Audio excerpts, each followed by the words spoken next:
Hello, you're watching World News live from Warsaw on TVP World. My name is Sasha Farbach. Russia launched a large-scale overnight attack on Ukraine, targeting residential buildings and energy infrastructure across Dnipro, Kharkiv, Sumy, and Kyiv. In Dnipro, one person was killed and 11 others, including 2 children, were injured when a residential building was struck. In Kharkiv, 8 people were injured and a gas station was destroyed. Explosions were also reported in the capital Kyiv early this morning, though details on damage and casualties are still unclear.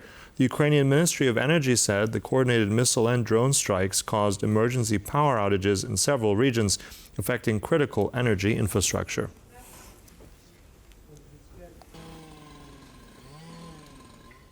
Hungary has been granted a 1-year exemption from U.S. sanctions on Russian oil and gas, the White House has announced after a friendly meeting between U.S. President Donald Trump and Hungarian Prime Minister Viktor Orban.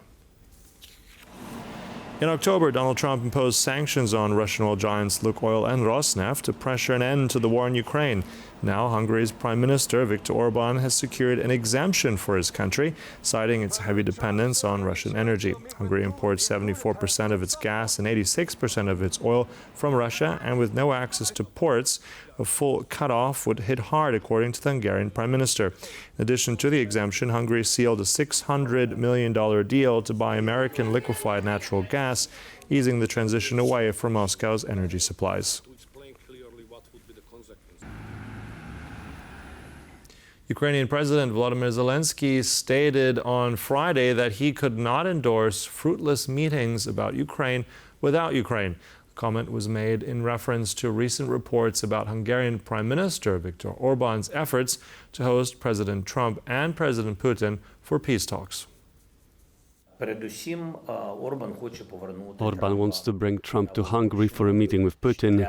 You know our stance on this. I won't repeat myself. Should there be a meeting that results in a ceasefire and the end of the war, wherever it may be, Ukraine will support it. I have always said as much. However, if meetings are only for Mr. Orban's political gain and produce no results, we cannot support that. Undoubtedly, meetings about us without us are fruitless, but again, we agree that any format is acceptable if it brings results. Now, it's the same number of people, but we move them around, U.S. President Donald Trump said when answering a question about the presence of American troops in Romania, which Washington had earlier suggested would decrease. Trump and Defense Secretary Pete Hegseth further gave an insight into the decision-making process. We make changes, we move, it's the same number, total number, but we move people around. I happen to like the Romanian people. I think they're great people. And Pete, you may want to suggest something right there, please. Absolutely. No, nothing was uncoordinated with the White House. It's all part of the view that we have of Europe. And there will remain troops in Romania, but there's some change in how we rotate and how many we rotate. And the relationship with Romania is very good, right? Very good. And we've coordinated all this with Secretary General Rutte, with throughout EUCOM, throughout our allies. Everyone was notified in advance. Russia's Lukoil will have to halt operations in Moldova on November 21st following U.S. sanctions imposed last month. Now, the announcement was made by the country's defense minister, Dorin Junghetu, on Friday. The Russian company, which owns a network of gas stations at an airport fuel storage facility, will no longer be able to supply gasoline, diesel, or kerosene. Moldova is aligning itself with U.S. sanctions, but has requested a temporary exemption to avoid major disruptions for its citizens, according to the defense minister. The official also said that Moldova has rejected Lukoil's proposal to divest its assets and sell its airport infrastructure to another company.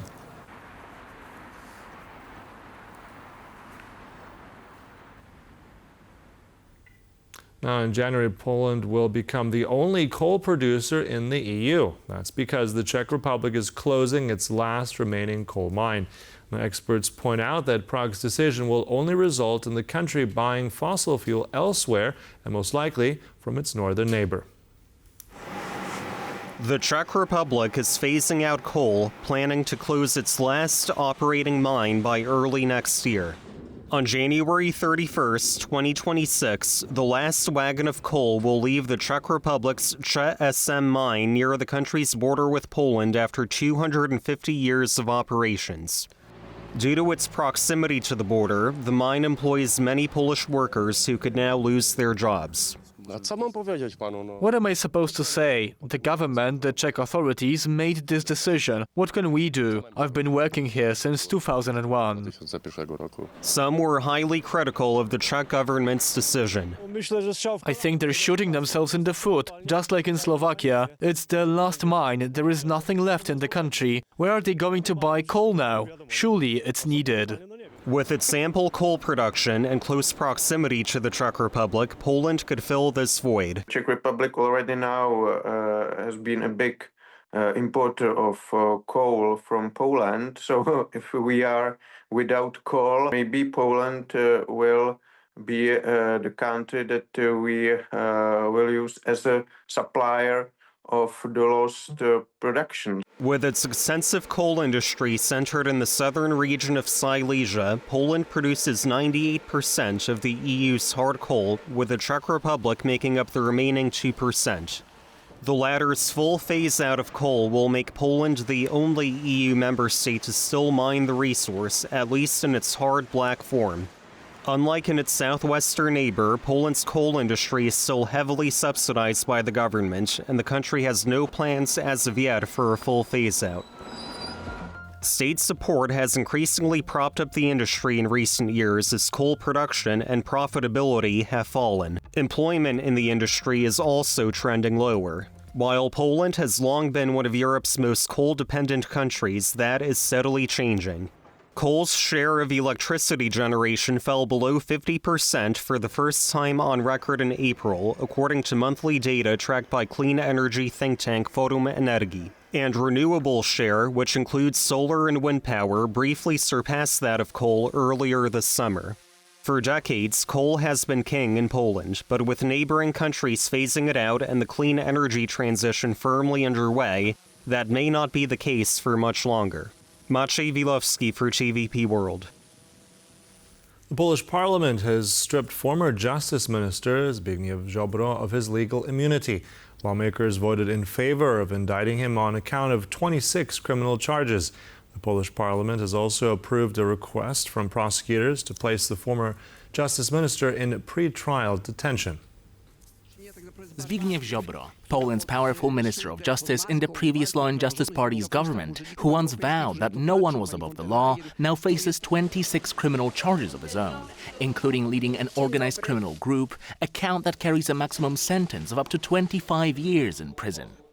Prosecutors accuse him of embezzling around 150 million zloty from the Justice Fund, which was established to help victims of crime. Minister Ziobro will be brought before the authorities just as any other citizen would be. There will be no exceptions or sacred cows. Anyone who breaks the law, any government minister who breaks the law, must face justice. We will take his evasive tricks for what they appear to be. We will not be deceived. Poland's parliament voted on Friday on whether to lift Zbigniew Ziobro's parliamentary immunity in a series of 26 votes, one for each of his criminal charges.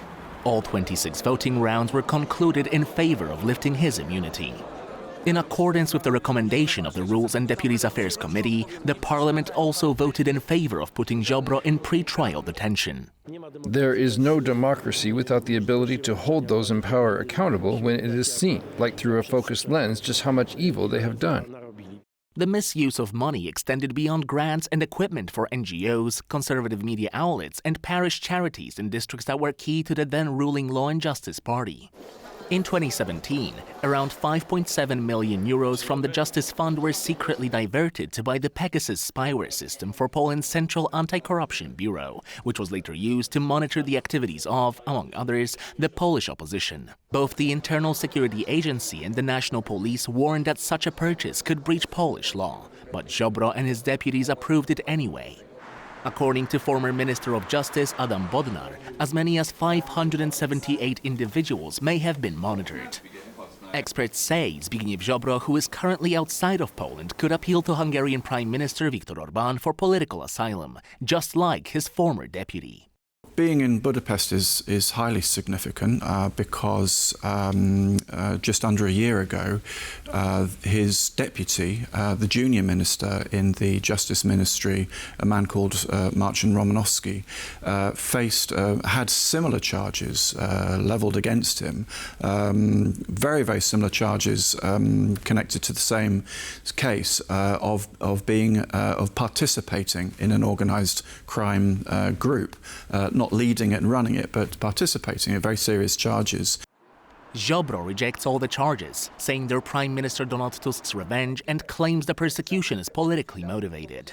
Critics say Ziobro ran a state within a state, using the victims' funds as its hub to finance loyalty and consolidate power. Now let's move across to the United States, where air travel in the U.S. is facing major disruption, affecting 40 airports across the country. On Friday, over 2,000 flights were canceled, with the Federal Aviation Administration warning the number could rise to 4,000. So far, more than 3.2 million travelers have been impacted. Major U.S. airports are experiencing disruptions amid the longest government shutdown in history, which has prompted federal authorities to reduce the number of flights at 40 airports starting Friday morning.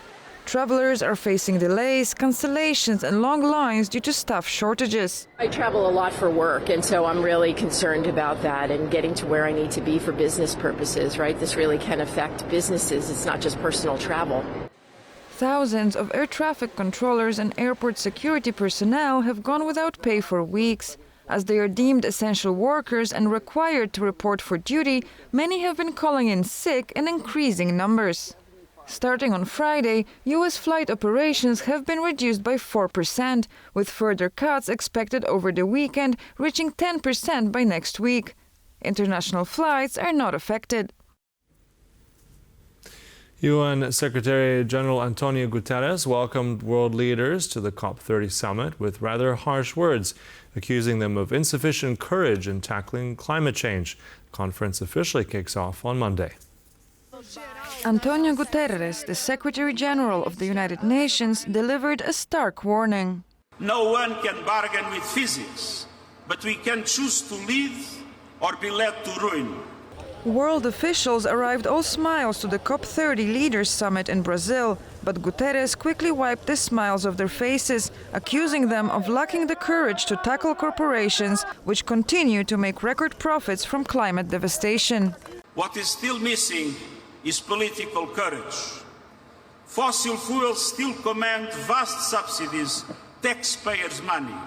He isn't wrong. For example, just this year, Polish government will subsidize the coal industry with over 2 billion euros.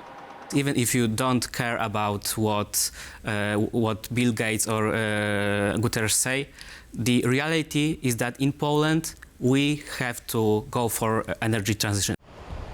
Public funds are also spent every year on dealing with climate change results: floods, droughts, hurricanes. Just before the world leaders gathered in Belém, Hurricane Melissa wreaked havoc across Jamaica, Cuba and Haiti. Beyond emergency relief and media attention, and after the cameras are gone, these affected countries face long-term setbacks to their development that will take years to overcome. But despite these observable catastrophes, despite warnings from scientists and UN resolutions, nearly 90% of the global energy supply still comes from fossil fuels. The actual COP30 climate conference will begin on Monday. Every member of the Paris Agreement in Brazil next week will have to present so-called nationally determined contribution. This is this goal. This is, in other words, is the way of a country saying, look guys, this is what we would like to put on the table. Will the two-week conference bring any tangible results? So far, 2025 has been the warmest year on record. Goodwill declarations are simply not enough. For TVP World, Natalia Komarov. That's all for this World News Update, but stay with us right here on TVP World for much more news and commentary.